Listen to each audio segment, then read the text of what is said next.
Et si tout ce que tu as vécu jusqu'à présent avait un sens plus profond que tu ne l'imagines? Et si chaque erreur, chaque perte, chaque obstacle remplissait une fonction précise dans ton cheminement personnel? Parfois, nous croyons que les choses se produisent simplement, que la vie est aléatoire, que la douleur arrive sans raison. Mais les stoïciens savaient qu'il n'y a pas de pièce perdue sur l'échiquier de l'existence. Pour eux, l'univers ne commet pas d'erreur, et tu n'es pas ici par hasard. Chaque situation, même la plus difficile, a quelque chose à t'enseigner. Chaque retard, chaque personne qui part, chaque tournant inattendu, tout fait partie d'un plan que tu ne peux pas encore voir clairement. Alors que le monde se plaint et maudit son destin, les stoïciens acceptent ce qui arrive avec fermeté et gratitude. Non pas parce qu'ils se contentent de subir, mais parce qu'ils ont compris que tout sert, que tout pousse, que tout forge. Aujourd'hui, je vais te révéler comment toi aussi tu peux commencer à voir ton histoire sous un autre angle. Lorsque tu comprends que rien n'est le fruit du hasard, tu cesses de résister et tu commences à avancer. Ton esprit s'apaise, ton énergie se concentre et ton objectif se clarifie. Avant de continuer, va dans les commentaires et écris « Je fais confiance à mon chemin, tout a un sens ». Avec cette phrase, tu scelles ton engagement à vivre en pleine conscience, à accepter avec sagesse et à agir avec un véritable but. Écris-la maintenant, rends-la réelle. Prête une attention particulière à l'histoire suivante, qui t'aidera à mieux comprendre la sagesse contenue dans ce message. Il était une fois, dans une vallée entourée de rivières et de montagnes, une jeune femme nommée Elena. Elle était connue dans son village pour sa gentillesse et son habitude d'aider tout le monde, bien qu'elle ne comprenne souvent pas pourquoi sa vie semblait semée de petits obstacles qui retardaient ses plans. Un jour, elle décida de se rendre en ville pour vendre les tissus qu'elle tissait elle-même. Elle se leva tôt, chargea son âne de ses étoffes, et prit la route. Cependant, à mi-chemin, une des roues de sa charrette se cassa. Frustrée, elle pensa faire demi-tour, mais quelque chose en elle la poussa à continuer. Avec effort, elle répara la roue du mieux qu'elle put et avança, bien plus lentement que prévu. Lorsqu'elle arriva en ville, elle se rendit compte que ce retard l'avait conduite à une foire qu'elle ne connaissait pas. Là, ses tissus attirèrent l'attention d'un marchand à la recherche de produits artisanaux à exporter. L'homme fut émerveillé par la qualité de son travail et lui proposa d'acheter toute la production qu'elle pourrait réaliser dans les mois à venir. Elena comprit alors que, si elle n'avait pas eu cet incident sur le chemin, elle n'aurait jamais rencontré ce marchand au moment opportun. Ce qui semblait être un obstacle s'était en réalité révélé être la clé qui ouvrait une nouvelle étape de sa vie. À son retour au village, elle partagea son expérience avec ses voisins et leur dit « Chaque chose qui nous arrive a un but, même si au début nous ne pouvons pas le voir. Rien n'est hasard, tout a une raison dans le temps de la vie. » La leçon de cette histoire est que les retards, les difficultés et même les échecs n'apparaissent pas pour nous détruire, mais pour nous placer exactement là où nous devons être. Lorsque nous apprenons à faire confiance au sens de chaque événement, nous découvrons que même les moments qui semblent être des problèmes cachent des opportunités capables de changer notre destin. Avant de commencer la première leçon, si tu trouves ces vidéos utiles, je t'encourage à t'abonner et à activer les notifications pour rester informé des dernières nouveautés. Commençons. Numéro 1, l'ordre invisible de la vie. Il existe un ordre invisible qui soutient la vie, même si nos yeux ne le perçoivent pas toujours. Chaque événement qui se produit, du plus insignifiant au plus important, fait partie d'un dessein qui nous dépasse et qui, pourtant, nous enveloppe à chaque instant. Ce que nous appelons souvent le hasard est en réalité la manifestation d'un engrenage qui fonctionne avec précision, même si notre esprit l'étiquette comme une simple coïncidence. Les stoïciens ont compris cette vérité et nous ont appris à accepter ce qui se produit comme si nous l'avions choisi, en ayant confiance que chaque événement s'inscrit dans un plan plus vaste. Imagine une machine immense dont tu ne vois qu'une seule roue tourner. Depuis ta perspective, elle semble se mouvoir sans but, mais si tu pouvais observer l'ensemble, tu découvrirais que cette pièce entraîne d'autres parties et que chaque mouvement est nécessaire pour que la totalité fonctionne. Ainsi est la vie. Les instants isolés peuvent sembler absurdes ou injustes, mais lorsqu'ils s'intègrent dans la totalité, leur sens profond se révèle. Marc Aurèle disait que tout ce qui nous arrive est tissé dans la même toile de l'univers, et que rien ne se produit en dehors de l'harmonie de ce tissu. Souvent, nous résistons parce que nous voulons que les choses suivent notre scénario, mais le véritable scénario est beaucoup plus vaste que nos attentes. Quand un obstacle surgit sur notre chemin, nous nous plaignons, sentant que la vie nous freine ou nous punit. Pourtant, si nous regardons attentivement, nous découvrons que chaque difficulté ouvre un apprentissage, chaque perte nous conduit à un changement. Chaque erreur apparente nous oblige à nous transformer. Il n'existe aucun fil détaché dans la trame de l'existence. Tout s'emboîte, même ce qui fait mal. Épictète enseignait que nous ne contrôlons pas ce qui se produit, mais que nous pouvons décider comment l'interpréter, et cette interprétation révèle si nous comprenons ou non l'ordre invisible. Quelqu'un qui perd un emploi peut le voir comme une malchance, mais dans ce vide s'ouvre la possibilité d'un chemin différent. Quelqu'un qui traverse un échec sentimental peut sentir que le destin lui tourne le dos, mais peut-être que la vie l'éloignait d'un endroit qui ne lui était pas destiné. Ce qui semble être le hasard fait en réalité partie d'un engrenage qui en sait plus que nous. Sénèque avertissait que nous souffrons davantage dans l'imagination que dans la réalité, car ce qui fait mal n'est pas tant ce qui arrive que notre résistance à l'accepter. Nous croyons que l'univers devrait se plier à nos plans, et quand il ne le fait pas, nous appelons cela injustice ou hasard. Mais si nous changeons de regard, si nous reconnaissons que tout a sa place dans la structure plus grande, la sérénité s'installe. Rien n'est gratuit, rien n'est dépourvu de sens. Chaque personne qui apparaît sur notre chemin, chaque parole, chaque rencontre et chaque adieu est aligné avec un but qui nous guide. Il est possible que ce but nous échappe sur le moment, mais avec le temps nous découvrons que ce qui semblait être une erreur s'est transformé en bénédiction, que ce qui nous a brisé nous a donné de la force, que la blessure est devenue la porte vers une vie plus pleine. L'ordre invisible n'a pas besoin de notre approbation pour se manifester, mais lorsque nous apprenons à lui faire confiance, tout change. Cesser de lutter contre l'inévitable, c'est s'ouvrir à la sérénité. Il ne s'agit pas de résignation, mais de sagesse. Comprendre que la vie ne se trompe jamais, que même le silence et les pauses ont un rôle dans notre évolution. La philosophie stoïcienne nous rappelle que nous sommes une pièce de ce grand tout, et que notre devoir n'est pas de forcer l'univers, mais de nous harmoniser avec lui. La peine est lorsque nous comprenons que nous ne marchons pas au milieu du chaos, mais dans un cosmos qui répond à un ordre parfait, même s'il échappe parfois à notre compréhension. Chaque jour est une invitation à voir au-delà de l'apparent, à percevoir que les pièces s'emboîtent même si nous ne savons pas comment. La confiance en cet engrenage caché nous libère de l'anxiété et nous permet d'avancer avec assurance. Si la vie ne se meut pas par hasard, alors chaque instant que nous vivons est sacré, chaque expérience est une leçon et chaque épreuve est un maillon qui nous rapproche de notre meilleure version. Fais confiance à l'ordre invisible, car c'est là que se cache la force qui soutient tout ce que tu es et tout ce que tu seras. Pour sceller cet engagement, écris dans les commentaires, je fais confiance à l'engrenage caché de ma vie. Numéro 2, les épreuves comme maître. La vie a une manière silencieuse et puissante de nous montrer ce que nous devons encore apprendre. Et elle le fait à travers les épreuves. Chaque difficulté qui se présente sur notre chemin n'est ni un accident ni un caprice du destin, mais un maître déguisé qui nous invite à grandir. Les obstacles n'apparaissent pas par hasard, ils se présentent avec précision au moment où nous avons besoin de confronter nos faiblesses et de dépasser nos résistances intérieures. La vie n'est pas un châtiment, elle est en réalité un enseignement que nous n'avons pas encore intégré. Les stoïciens le comprenaient parfaitement. Il ne s'agit pas que la vie nous attaque, mais qu'elle nous forge, comme le feu façonne le fer. Marc Aurèle écrivait que tout ce qui se produit sert le monde et, par conséquent, nous sert également, puisque nous en faisons partie intégrante. Cette vision nous rappelle que chaque chute ou chaque obstacle est aligné avec un but supérieur, même si, sur le moment, il nous est difficile de le reconnaître. Quand la vie frappe sans raison apparente, elle indique toujours une zone dans laquelle nous devons encore travailler. Si quelque chose te fait mal, c'est parce que cela éveille en toi une blessure non cicatrisée ou une force encore en construction. Quand quelqu'un te critique et que cela te blesse, la leçon n'est pas dans la critique elle-même, mais dans ton besoin d'approbation. Lorsque tu perds ce que tu aimes, la souffrance t'enseigne à lâcher prise, à ne pas t'accrocher à ce que tu ne peux retenir. Face à l'échec, le véritable apprentissage consiste à découvrir que ta valeur ne dépend pas d'un résultat. Sénèque affirmait que l'adversité révèle l'homme à lui-même, car ce n'est qu'à travers les épreuves que nous découvrons de quoi nous sommes faits. Le confort est agréable, mais il ne transforme pas. En revanche, les difficultés éveillent notre potentiel le plus profond. Imagine un arbre qui pousse dans une terre fertile et arrosée en abondance.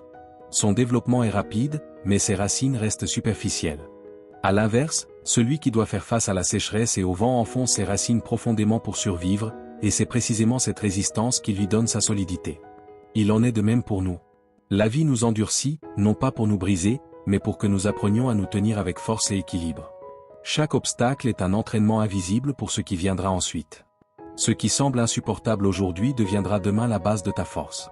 La douleur qui brûle aujourd'hui se transformera en souvenir inspirant pour continuer à avancer. Épictète insistait sur le fait que ce ne sont pas les circonstances qui nous blessent, mais l'interprétation que nous en faisons. Quand tu choisis de voir l'épreuve comme une opportunité, tu cesses d'être victime et deviens apprenant. La souffrance devient alors un maître. Réfléchis, combien de fois ce qui semblait être une fin s'est révélé être le commencement de quelque chose de nouveau? Combien de fois ce que tu considérais injuste t'a donné une direction? Parfois, nous devons perdre pour trouver, tomber pour nous relever, nous tromper pour comprendre. Chaque leçon a son prix, mais aussi sa récompense. Les stoïciens considéraient la vie comme un terrain d'entraînement. Il ne s'agit pas de fuir la douleur, mais d'apprendre à l'affronter avec dignité. Le soldat ne se forge pas dans le confort, mais dans la bataille. De même, le caractère ne se construit pas dans la sérénité, mais dans l'adversité. Épictète conseillait de ne pas se plaindre des difficultés, car elles font partie de l'ordre naturel de l'univers. Résister, c'est lutter contre l'inévitable, accepter, c'est s'aligner avec la sagesse de la vie. La question n'est pas « pourquoi moi ?», mais « à quoi me sert ce que je vis ?» Cette question ouvre la porte à l'apprentissage caché dans chaque défi. Et lorsque tu trouves la réponse, la douleur cesse d'être un ennemi et devient un guide. Personne n'échappe aux épreuves, nous marchons tous sur des chemins d'incertitude, de perte et de défis. La différence entre celui qui s'effondre et celui qui grandit réside dans le regard qu'il pose sur sa situation. Celui qui s'accroche à la plainte devient prisonnier de sa souffrance, mais celui qui accueille la difficulté comme un maître trouve la liberté au milieu du chaos. Chaque coup peut te briser ou t'élever, et cette décision est toujours entre tes mains. Au final, les épreuves sont le langage de la vie pour nous rappeler que nous sommes plus forts que nous le pensons. Ce qui blesse aujourd'hui sera une cicatrice demain, et chaque cicatrice témoigne que tu as survécu, que tu as appris, que tu as avancé. Fais confiance au fait qu'il n'existe aucun obstacle inutile et aucune douleur sans enseignement. Si la vie te pousse dans la tempête, c'est parce que c'est là que tu trouveras les outils pour ta transformation. Ne maudis pas le défi, regarde-le en face, apprends de lui et laisse-le te rendre plus sage. Car seul celui qui marche au milieu des épreuves peut vraiment se connaître. Pour sceller cet engagement, écris dans les commentaires, j'accueille mes épreuves comme des maîtres dans ma vie. Numéro 3, les rencontres qui marquent. Il y a des rencontres qu'on n'oublie pas, même après des années. Des personnes apparaissent sur notre chemin, sans que nous nous y attendions, laissent une empreinte impossible à effacer. Certaines restent longtemps, d'autres seulement quelques instants, mais tout arrive avec un but précis. Personne ne traverse ta vie par accident. Chaque visage, chaque parole, chaque relation contient un message ou une épreuve que l'existence place devant toi. Les stoïciens le pressentaient déjà, le monde ne fonctionne pas dans le chaos, mais selon un ordre invisible où tout a un sens. L'autre, avec ses vertus et ses défauts, est un miroir dans lequel se reflète ton propre intérieur.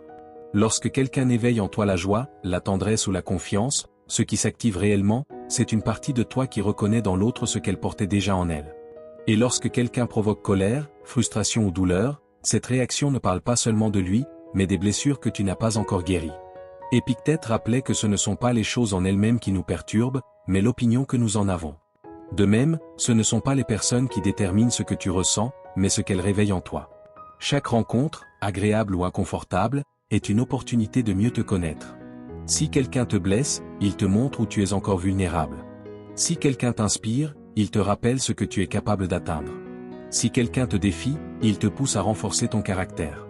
Marc Aurèle écrivait que nous vivons en communauté parce que nous avons besoin les uns des autres pour nous développer, et que même ceux qui semblent être des ennemis ont leur place dans notre évolution.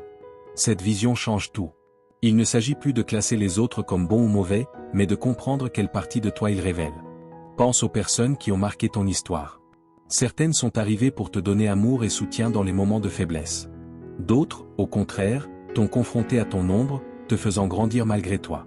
Un maître n'arrive pas toujours sous la forme d'un guide bienveillant. Parfois, il se présente comme celui qui te défie, qui questionne tes certitudes, qui t'oblige à puiser la force que tu ignorais posséder. Sénèque disait qu'il n'y a pas de vent favorable et que personne ne sait vraiment où il va. Les relations agissent comme ce vent. Certaines te poussent en avant, d'autres t'obligent à corriger ta route, mais toutes font avancer ton embarcation. Rien ne reste identique après une rencontre significative. Même les adieux douloureux laissent des enseignements qui transforment.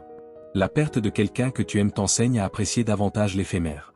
La trahison d'un ami te rappelle que la confiance doit se cultiver avec prudence. L'affection sincère d'un inconnu te montre que la bonté peut surgir à tout moment. Chaque histoire partagée te façonne d'une manière que tu n'aurais jamais atteinte en solitude. Car même si le chemin de la vie est personnel, nous le parcourons toujours en compagnie de ceux qui nous renvoient notre propre image. L'autre agit comme un miroir. Ce que tu admires est ce que tu souhaites développer. Ce que tu rejettes est ce que tu dois encore travailler. Ce que tu apprécies est déjà intégré à ton essence. Il ne s'agit pas de penser que les autres ont le pouvoir de ruiner ta paix ou de déterminer ta valeur. Ils ne font que révéler ce que tu portes en toi. Et c'est toi qui décides quoi faire de cette information.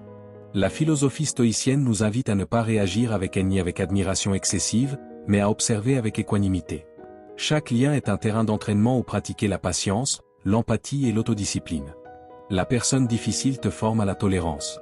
L'être aimé te rappelle l'importance de la gratitude. L'inconnu qui croise ton chemin quelques minutes peut déclencher une nouvelle étape dans ta vie. Il n'existe pas de rencontre inutile. La vie tisse des relations comme partie d'un plan plus vaste, et lorsque nous le comprenons, nous cessons de les voir comme de simples coïncidences pour les reconnaître comme des opportunités de transformation. Tous ne resteront pas, et tous ne méritent pas une place proche, mais même ceux qui s'en vont contribuent à notre évolution.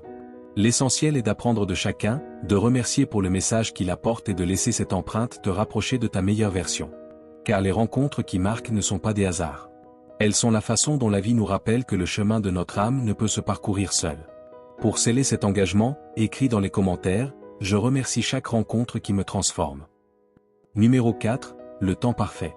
Le temps parfait est difficile à accepter, mais il libère lorsque nous le comprenons. Le temps ne se trompe jamais. Rien ne survient avant ni après le moment approprié. Chaque événement arrive à l'instant exact où il doit arriver, même si notre impatience nous fait croire le contraire. L'esprit humain désire contrôler, il veut que les résultats se produisent selon le rythme de ses plans, mais la vie suit un tempo différent, plus sage et plus profond que le nôtre. Lorsque nous forçons les événements, nous tentons de précéder le processus naturel, et tout ce que nous obtenons alors est la frustration. La patience, en revanche, ouvre des portes que la précipitation garde fermées. Marc Aurèle le comprenait lorsqu'il écrivait que tout ce qui se produit arrive comme il se doit, et que si nous l'accueillons avec sérénité, nous verrons qu'il ne pouvait en être autrement. L'instant juste révèle son but, mais seulement lorsque nous nous permettons d'attendre sans anxiété. Souvent, nous croyons être prêts pour quelque chose que nous ne savons pas encore soutenir. Nous demandons le succès alors que nous n'avons pas encore la discipline pour le maintenir. Nous désirons une relation épanouissante alors que nous n'avons pas encore appris à nous aimer nous-mêmes. Nous rêvons d'opportunités qui, si elles arrivaient trop tôt, nous écraseraient. L'univers ne refuse pas ce que nous demandons, il le prépare. Chaque retard est une forme de protection, chaque attente est un entraînement silencieux. La graine ne fleurit pas en hiver, même si nous le lui ordonnons. Le temps est une manifestation, avec sa température et son soin constant. Il en va de même pour nos rêves et nos apprentissages. Épictète rappelait que nous ne pouvons pas contrôler l'extérieur, seulement notre réaction à ce qui arrive. Parmi ces réponses se trouve notre attitude face au temps. Nous pouvons choisir l'impatience, nous remplir de plaintes et de comparaisons, ou choisir la confiance, en sachant que ce qui est pour nous n'arrivera pas une minute trop tard. Nous sommes ceux qui devançons les événements avec nos attentes. Chaque fois que nous pensons que cela aurait déjà dû se produire, nous oublions que le vrai rythme n'est pas le nôtre. L'existence ne suit pas notre montre, elle suit un ordre supérieur qui se réalise avec précision. Le temps parfait ne signifie pas que tout sera facile, ni que chaque désir sera satisfait au moment où nous le demandons. Il signifie que chaque expérience est juste, même si dans le présent nous ne la comprenons pas. Pense à ces moments de ton passé où tu avais l'impression que tout s'effondrait parce que les choses ne se passaient pas comme tu le voulais. Peut-être une porte fermée, un échec, un adieu. Plus tard, en regardant en arrière, tu as compris que cela était nécessaire pour te placer là où tu devais être. Ce qui semblait un retard était en réalité une direction, ce qui semblait injuste était protection, ce qui semblait une perte était un espace pour quelque chose de meilleur. Sénèque disait que ce qui importe n'est pas de vivre longtemps, mais de vivre au bon moment. La clé est d'apprendre à être en paix avec l'instant présent sans exiger que la vie aille plus vite. La précipitation est l'ennemi de la sagesse, car elle nous rend aveugles aux opportunités qui sont déjà devant nous. Lorsque nous courons, nous cessons de voir. Lorsque nous faisons confiance, nous commençons à reconnaître que tout a un sens. La patience n'est pas passivité, c'est la forme la plus élevée de force.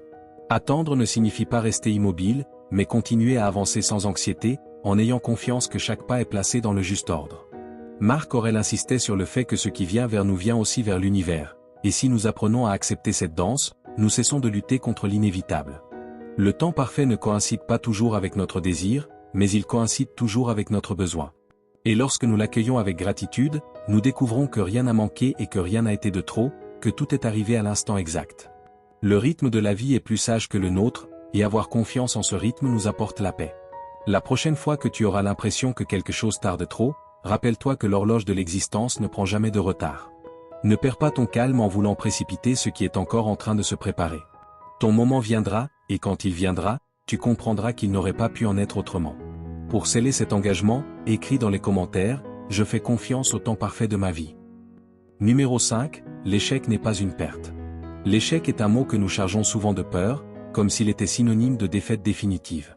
Mais en réalité, échouer ne signifie pas perdre, cela signifie apprendre. Ce qui semble être une chute est en vérité une redirection.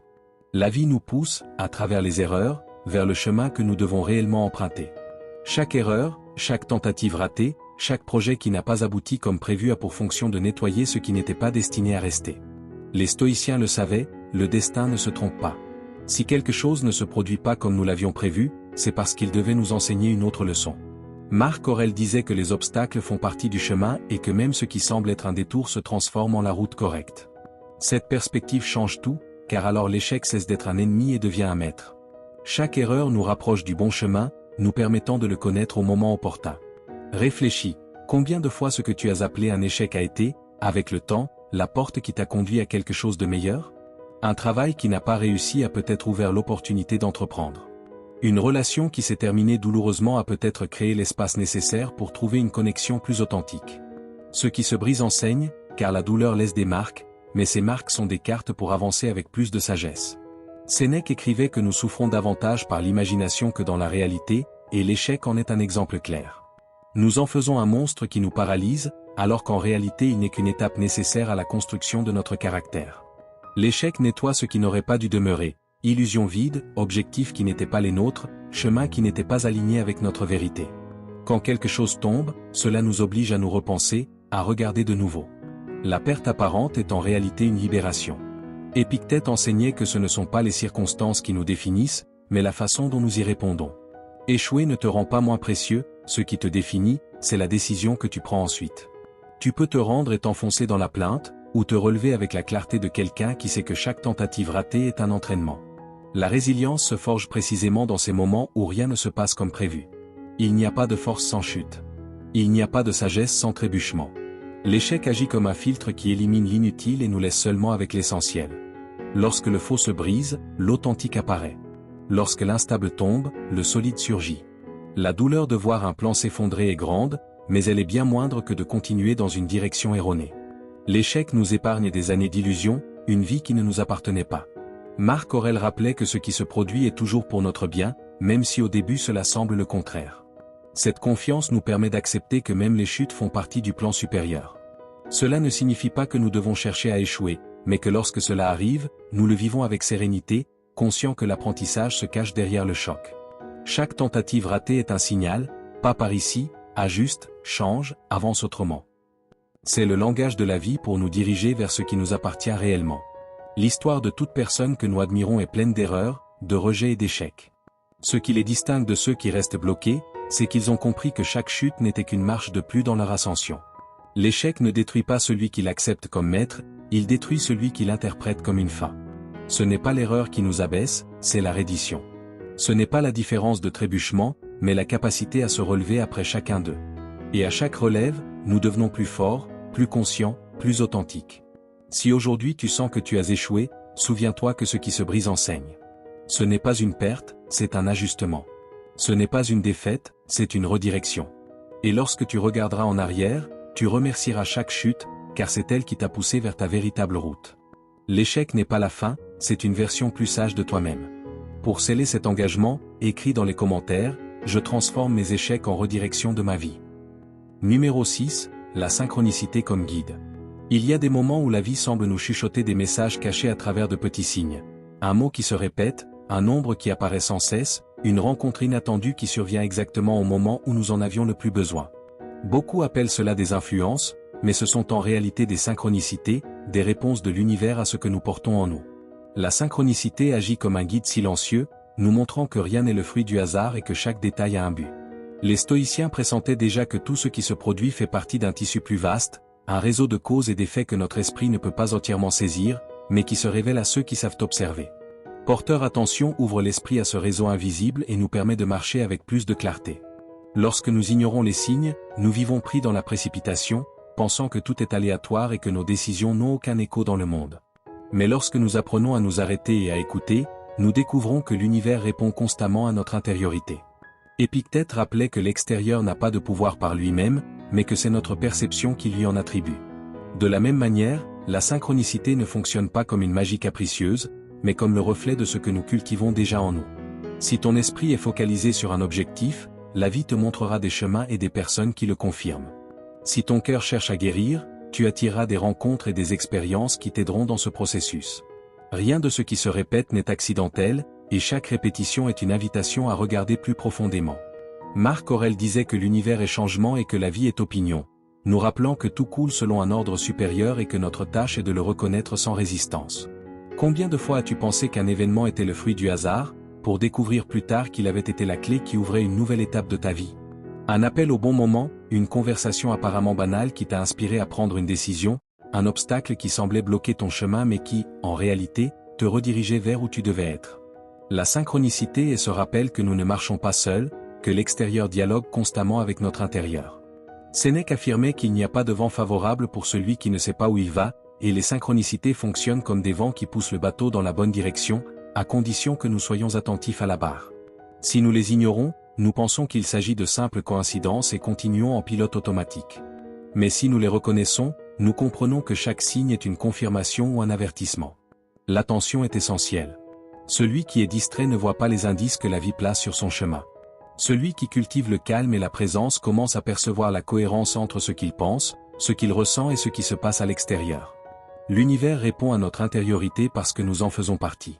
Il n'est pas séparé, agissant contre ou en faveur, mais il reflète notre état de conscience. S'il y a du chaos à l'intérieur, nous verrons le chaos à l'extérieur. S'il y a de la clarté à l'intérieur, nous verrons des opportunités à l'extérieur qui confirment cette clarté.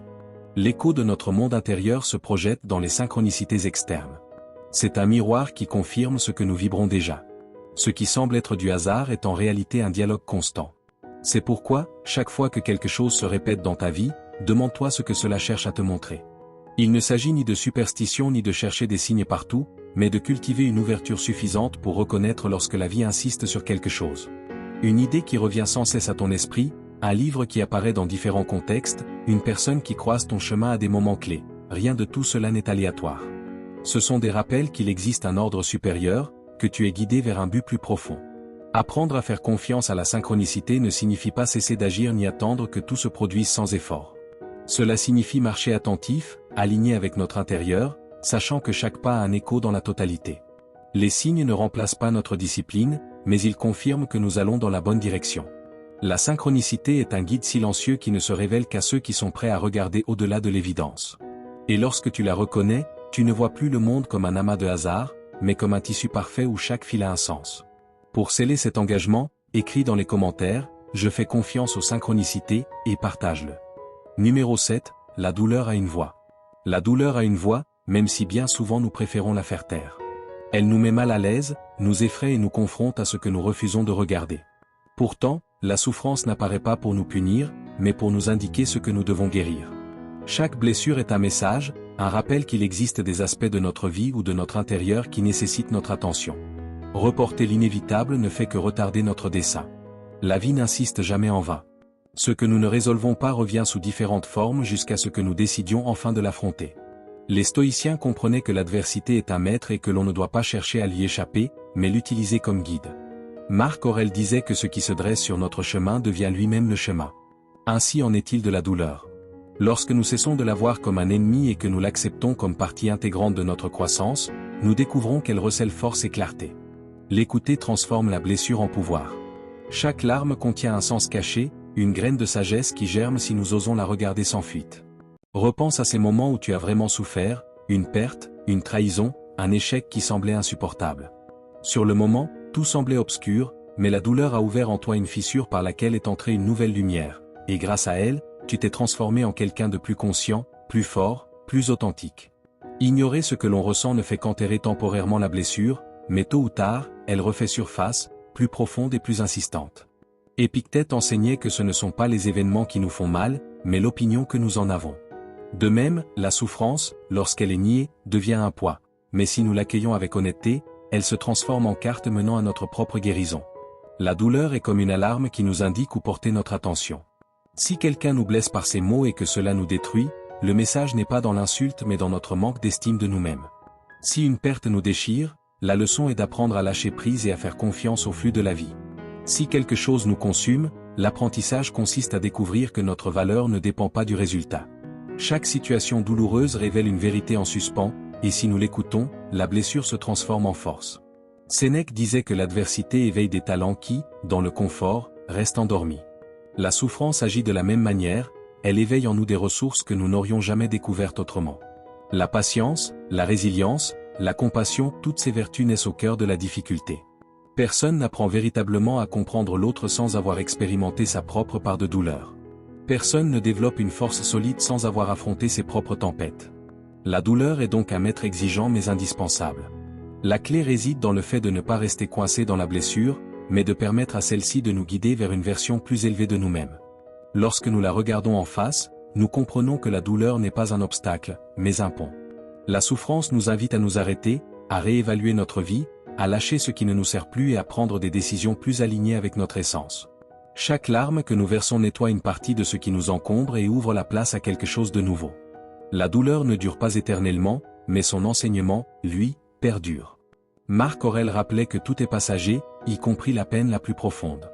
Même la blessure la plus intense finit par cicatriser et laisse à sa place une empreinte d'apprentissage. La douleur a une voix, et cette voix murmure une seule chose: change, grandis, guéris. Si tu l'ignores, elle criera de plus en plus fort. Si tu l'écoutes, elle deviendra ton allié. Ce qui fait mal aujourd'hui peut être ce qui, demain, te donnera la force de soutenir les autres. Ce qui semble insupportable maintenant ne le sera plus. Ne crains pas ta douleur, considère-la comme un guide qui te pousse à te transformer.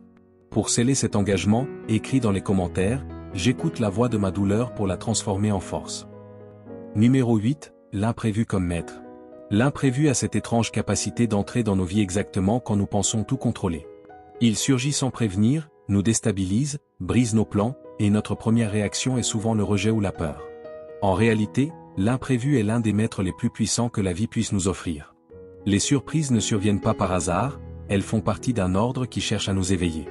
Ceux qui rompt notre routine nous obligent à sortir de notre zone de confort, à regarder avec d'autres yeux ce que nous tenions pour acquis, et à découvrir des aspects de nous-mêmes qui sommeillaient. Marc Aurèle rappelait que l'univers est un cœur, et dans cette vérité réside la certitude que même l'imprévu a un but.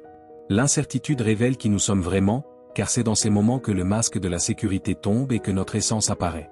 Au milieu de l'incertain se dévoile notre patience, notre force de volonté, notre sérénité ou notre fragilité. Épictète enseignait que ce ne sont pas les événements qui déterminent ce que nous sommes face à eux, et c'est précisément sur le terrain de l'imprévu que cette leçon se met à l'épreuve. Lorsque tout se déroule comme prévu, notre vertu n'est pas challengée, mais quand quelque chose rompt la continuité, la vie nous examine. Nous réagissons par la plainte et la résistance, ou par l'ouverture et l'apprentissage. Chaque surprise contient un message. Ce qui semble être un obstacle peut devenir un pont. Ce que nous percevons comme une perte peut être une protection, une réorientation vers un chemin plus authentique. Sénèque disait qu'aucun vent n'est favorable pour celui qui ne sait où il va, et l'imprévu agit comme ce vent qui change la direction de nos voiles, nous poussant vers des destinations que nous n'aurions jamais choisies par nous-mêmes, mais qui sont nécessaires à notre croissance. Repense à ces moments de ta vie où l'imprévu a tout changé. Peut-être une opportunité surgit de nulle part, une personne apparaissant au bon moment, un tournant qui a brisé la monotonie. Au début, tu as ressenti peur ou incertitude, mais ensuite tu as reconnu que cet événement a ouvert des portes que tu n'aurais jamais imaginées. L'imprévu nous prépare au nouveau, car seul le bris du moule crée l'espace pour quelque chose de différent. La routine nous endort, nous fait croire que tout est sous contrôle, mais la vie nous rappelle, par ses tournants, que rien n'est entièrement sûr. Et loin d'être une menace, cette vérité est une bénédiction, car elle nous enseigne à vivre attentif, à faire confiance à notre capacité d'adaptation et à ne rien tenir pour acquis. Le stoïcisme n'invite pas à fuir l'imprévu, mais à l'accueillir avec calme. Marc Aurèle disait que nous devons accueillir tout ce qui arrive comme si nous l'avions choisi nous-mêmes, car c'est dans l'acceptation que réside la liberté. Cette attitude transforme la surprise en enseignement. Si nous réagissons avec peur, nous souffrons, si nous réagissons avec confiance, elle devient notre maître. Accepter l'imprévu n'est pas facile, car il nous confronte à notre besoin de contrôle. Mais lorsque nous le comprenons comme une opportunité, nous découvrons que chaque tournant contient une part de notre destin. L'incertitude, loin de nous affaiblir, renforce notre foi en notre capacité à traverser n'importe quelle situation. Nous n'avons pas besoin de connaître la carte complète pour faire le prochain pas. Le chemin se crée au fur et à mesure que nous marchons, et l'imprévu est l'outil que la vie utilise pour nous pousser à avancer lorsque nous résistons. Ce qui semble chaos est souvent un ordre en construction. Ce qui semble une fin est souvent un nouveau départ déguisé. Et ce que nous craignons aujourd'hui peut devenir avec le temps l'un des cadeaux les plus précieux que nous ayons reçus. L'imprévu nous rappelle que nous ne contrôlons pas le cours de la vie et que nous pouvons changer notre attitude face à chaque surprise. Et ce choix détermine notre croissance. Lorsque nous acceptons l'incertitude comme maître, nous cessons de vivre dans la peur du changement et commençons à le voir comme un allié. Tout ce qui arrive, même ce que nous n'avions pas prévu, a sa place dans notre évolution. Ne méprise pas l'imprévu. Écoute-le, accepte-le et laisse-le te transformer. Pour sceller cette pratique, écris dans les commentaires, j'embrasse l'imprévu comme maître de ma vie. Numéro 9, la perte ouvre des chemins.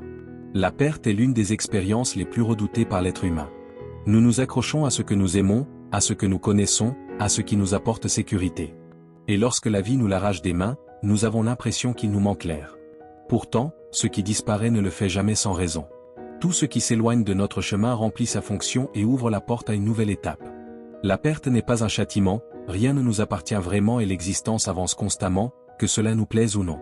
Marc Aurèle disait que nous devons considérer tout ce que nous possédons comme prêté par la nature, et que celle-ci peut nous le reprendre à tout instant. Bien que cette idée puisse paraître dure, elle recèle une sagesse profonde.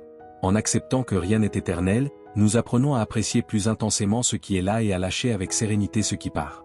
Chaque vide laisse place à quelque chose de nécessaire. Ce qui s'effondre dans notre vie crée l'espace exact pour que du neuf puisse se construire. La rupture d'un lien, la perte d'un emploi, la fin d'une étape, tout ce qui disparaît ouvre un espace à une transformation qui n'aurait pas été possible autrement. Pense à un arbre qui perd ses feuilles en automne. À première vue, il semble dépouillé et mort, mais ce vide lui permet de renaître au printemps avec plus de force. La vie est également notre existence. La perte ne marque pas la fin, mais prépare à un renouveau différent. Épictète enseignait que nous ne devons nous attacher à rien comme si c'était éternel, car le détachement révèle la véritable valeur des choses. Lorsque nous nous accrochons, nous souffrons. Lorsque nous acceptons, nous trouvons la paix. L'attachement nous fait croire que notre identité dépend de ce que nous possédons ou des personnes qui nous entourent, mais la perte nous montre que nous restons nous-mêmes même lorsque tout change. Nous découvrons que notre essence est plus forte que toute absence. Perdre, c'est aussi avancer, car cela nous oblige à nous mouvoir, à chercher de nouvelles routes, à découvrir en nous des ressources que nous ignorions. La douleur du lâcher-prise devient moteur de croissance. Sans cette perte, nous serions probablement restés endormis dans le confort de ce que nous connaissons. Sénèque disait que l'adversité révèle l'homme à lui-même, et peu d'adversités sont aussi puissantes que celle de perdre. Elle nous confronte à notre fragilité, en même temps, nous invite à découvrir une force intérieure qui reste cachée dans les jours faciles. Ce qui semble être une fin est en réalité un élan vers une version différente de la vie. La perte nous enseigne également la gratitude. Ce n'est que lorsque quelque chose disparaît que nous en comprenons la véritable valeur. Cette prise de conscience nous rappelle que rien n'est garanti et que chaque instant mérite d'être vécu avec présence. Nous apprenons à regarder le quotidien avec d'autres yeux, à apprécier la simplicité et à être reconnaissants pour ce que nous avons encore. Marc Aurèle répétait dans ses méditations que la fugacité des choses est ce qui leur confère beauté. La perte révèle cette vérité avec cruauté mais aussi avec honnêteté. Et dans cette honnêteté se trouve la liberté de ne pas vivre enchaîné à la peur de lâcher prise. Accepter la perte ne signifie pas cesser de ressentir. La douleur est naturelle, les larmes sont inévitables. Il y a un apprentissage qui nous invite à faire confiance. La vie ne nous enlève jamais quelque chose sans être prête à nous offrir quelque chose de nouveau.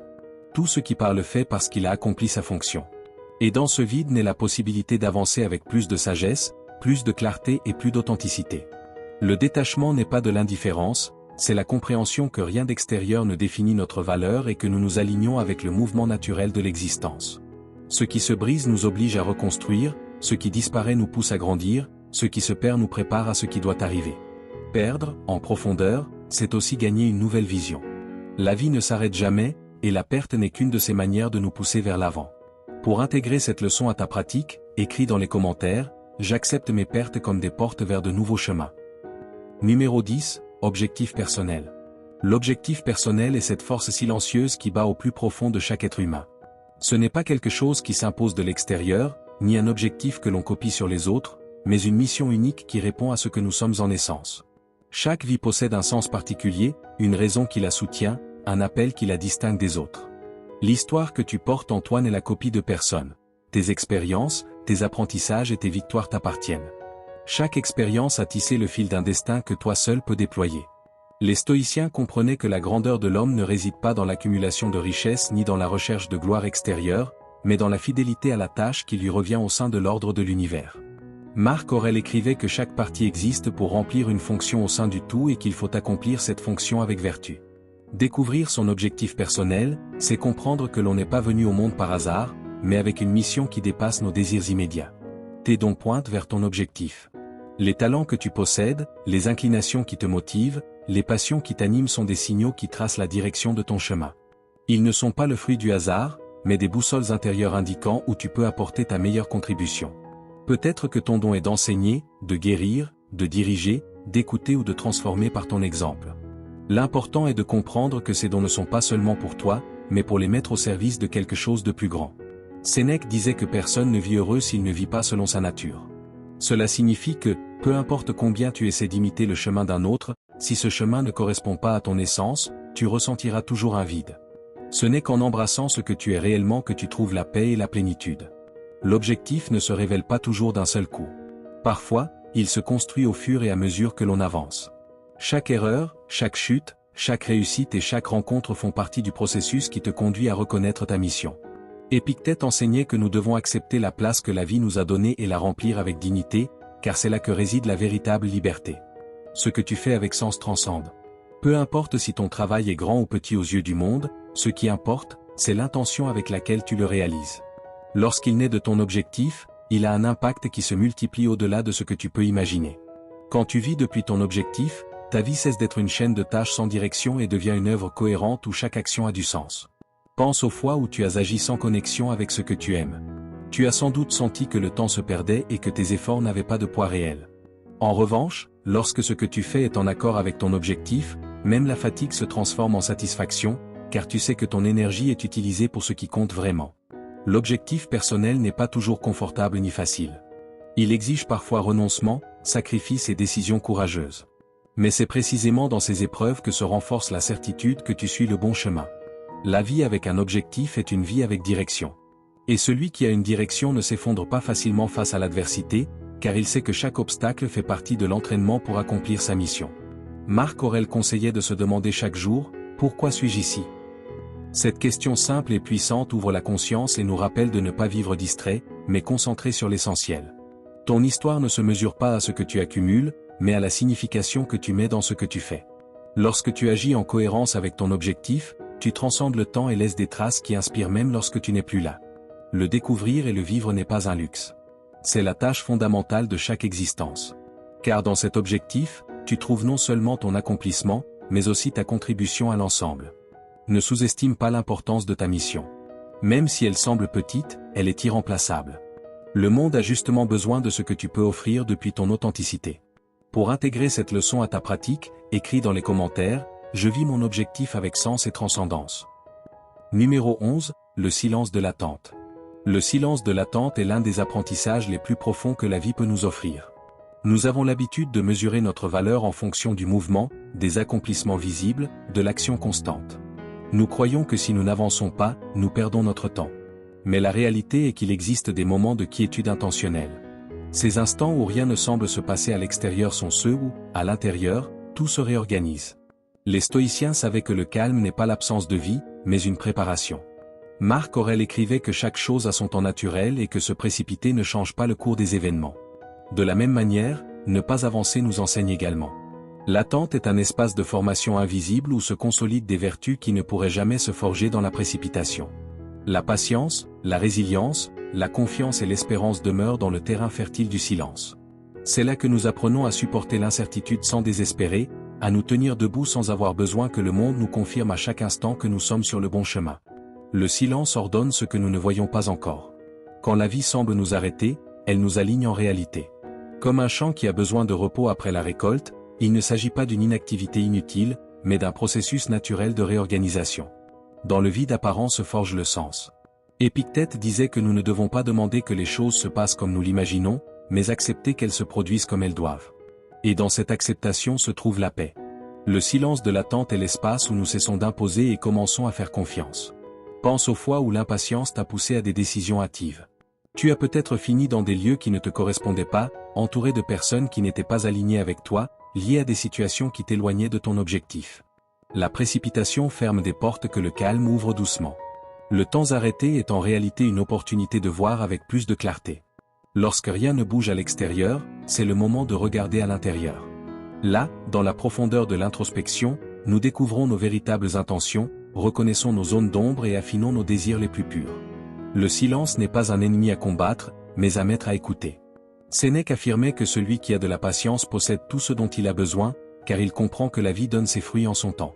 Tout comme une graine ne germe pas avant d'être prête, nos projets et nos rêves nécessitent maturation. La quiétude prépare le terrain pour le but. Elle ne se construit pas sur l'anxiété, mais sur la confiance. L'espérance ne se presse pas pour croître, elle enracine d'abord profondément. Ainsi, nous aussi, lorsque nous attendons en silence, nous étendons des racines invisibles qui nous soutiendront dans l'avenir. Le stoïcisme nous invite à voir chaque moment comme nécessaire, même ceux qui semblent improductifs. Il n'y a pas de temps perdu lorsque l'on vit avec conscience. Le repos a autant de valeur que l'action. L'attente silencieuse renforce l'esprit, purifie le cœur et aiguise la direction de l'âme. Parfois, ne pas avancer est la meilleure façon d'avancer. C'est le souffle avant le saut, la pause avant la musique, la préparation avant l'action. Sans cette pause, nos décisions seraient impulsives. Grâce à elle, nos choix naissent de la clarté. Le silence de l'attente n'est pas vide, c'est une plénitude contenue. C'est le rappel que nous ne pouvons pas toujours forcer le cours du fleuve, mais apprendre à suivre son flux. Tout a son moment exact, et y résister ne génère que souffrance. La vie ne se trompe jamais. Si tu es en attente, c'est parce que quelque chose en toi se prépare encore pour soutenir ce qui vient. N'aie pas peur du silence, accueille-le comme le signe que le nouveau approche. Pour intégrer cette leçon, écris dans les commentaires, je fais confiance au silence de l'attente qui prépare mon objectif. Numéro 12, regardez en arrière avec clarté. Regarder en arrière avec clarté est un exercice que peu de gens s'autorisent, car la mémoire est souvent teintée de nostalgie, de regret ou de douleur. Cependant, lorsque nous apprenons à observer le passé sans filtre de rancune ni d'idéalisation, nous découvrons une vérité profonde. Rien n'a été le fruit du hasard. Chaque expérience, chaque rencontre, chaque chute et chaque succès avait sa place dans le tissu de notre vie. Avec du recul, tout prend sens. Ce qui semblait injuste, absurde ou insupportable à l'époque se révèle comme une partie d'un chemin plus vaste. Ce qui a fait souffrir hier montre aujourd'hui sa raison d'être, car la souffrance n'est pas venue pour nous détruire, mais pour nous former. Marc Aurèle disait que tout ce qui arrive convient à l'univers, par conséquent, nous convient également. Cette idée, difficile à accepter, devient évidente lorsque le temps passe et que nous regardons en arrière avec des yeux plus sages. Épictète enseignait que ce ne sont pas les événements qui nous blessent, mais le jugement que nous portons sur eux. Avec la distance, ce jugement change. Ce que nous interprétions comme un échec peut aujourd'hui apparaître comme une redirection. La perte qui nous a arraché des larmes se transforme en un espace qui a permis l'arrivée de quelque chose de meilleur. Les personnes qui sont parties ont laissé des leçons dont nous avions besoin pour grandir. Rien n'était de trop, rien n'a été une erreur absolue. Chaque fil faisait partie du tissu qui nous a amenés jusqu'ici. Regarder en arrière ne signifie pas rester prisonnier de ce qui a été, mais apprendre à reconnaître la logique secrète qui se cachait derrière chaque événement. Sénèque disait que le destin guide ceux qui l'acceptent et entraîne ceux qui le refusent. Le passé en est la preuve, lorsque nous résistions, la douleur se prolongeait. Nous ne comprenons pas toujours que même les batailles perdues étaient nécessaires, car elles nous ont enseigné la valeur de la résilience. Chaque erreur a révélé un aspect de nous-mêmes que nous devions transformer. Chaque déception a arraché le masque de ce qui n'était pas authentique. Le passé devient alors un maître qui parle avec la voix de l'expérience, nous montrant que ce que nous avons vécu était exactement ce dont nous avions besoin. Regarder en arrière avec clarté nous permet de nous reconnecter avec notre passé. Souvent, nous portons des culpabilités pour des décisions prises, pensant que nous aurions pu agir différemment. Mais la vérité est qu'à ce moment-là, nous avons fait ce que nous pouvions avec la conscience que nous avions. La compassion envers notre moi passé nous libère du poids du reproche. Si nous n'avions pas commis certaines erreurs, nous n'aurions pas aujourd'hui la sagesse qui nous guide. Chaque version de nous-mêmes a rempli sa fonction dans notre histoire. Reconnaître et remercier notre passé ouvre les portes du futur. La gratitude transforme notre regard et convertit même les souvenirs douloureux en source de force. Remercier ne signifie pas justifier ce qui est arrivé, mais reconnaître que tout a eu un rôle dans notre évolution. La gratitude éclaire le chemin à parcourir, car elle nous permet de faire confiance que ce qui viendra aura également un sens, même si nous ne le comprenons pas encore. Le vieux Aurèle insistait sur le fait que l'univers est changement et que la vie est opinion. Si nous choisissons de regarder notre passé avec gratitude, ce changement devient un moteur et non un fardeau. Reconnaître que rien n'était le fruit du hasard nous libère du poids du ressentiment et nous ouvre à la confiance. En regardant en arrière, nous ne voyons plus des ruines, mais des fondations. Nous ne voyons plus des pertes, mais des apprentissages. Nous ne voyons plus le chaos, mais un ordre invisible qui nous a toujours soutenus. Le présent est une opportunité et le futur une possibilité. Mais ce n'est que lorsque nous réussissons à regarder en arrière avec clarté que nous comprenons que nous sommes à l'endroit exact où nous devons être. Alors, nous cessons de craindre l'avenir, car nous avons confiance qu'il aura également un but. Pour intégrer cette leçon, écris dans les commentaires, je remercie mon passé car il a ouvert les portes de mon futur. Si tu es arrivé jusqu'ici, écris également, mon histoire a un but. Je t'invite à t'abonner, à activer les notifications et à commenter pour que YouTube reconnaisse que ces vidéos sont utiles pour des personnes comme toi. Cela nous motive à continuer de créer du contenu similaire à l'avenir. Je te suggère de regarder la dernière vidéo recommandée. Je te remercie sincèrement pour ton temps et ton soutien. Nous nous retrouvons dans notre prochaine aventure. Merci d'avoir regardé la vidéo.